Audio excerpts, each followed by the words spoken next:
When we go to the grocery store, it feels like the real inflation costs are much higher than what is reported to us.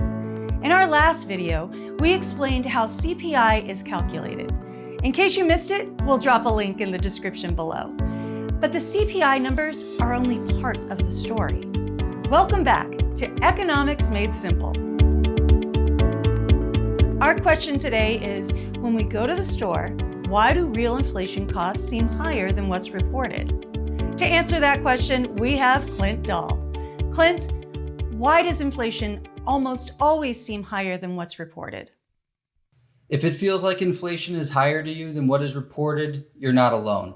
Many people feel as if the inflation numbers are higher than what the government reports in the CPI. The main issue is that the goods and services measured must be calculated by the BLS, or Bureau of Labor and Statistics.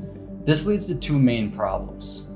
First, many people feel as if the government manipulates the inflation data to get a number that they want rather than what it actually is. By choosing what products go into the basket, they can change the inflation number. If something gets too expensive, they can just remove that from the basket to bring the inflation numbers down. The second issue is that the BLS is trying to estimate the spending habits of 330 million people, all of whom spend money in completely different ways. Remember, the CPI is an average of the price changes of a wide range of goods and services. So if electronics increase 0%, but food increases 15%, then inflation would be reported at 7.5%. That is exactly what has happened over the last 6 months. CPI is up only a couple percentage points, but food inflation has more than doubled.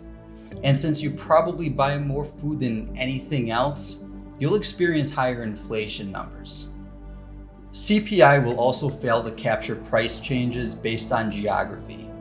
If gas prices increase, driving up the cost of transportation, those in rural areas will be impacted more than someone in an urban area who doesn't have to travel as far in their day-to-day living.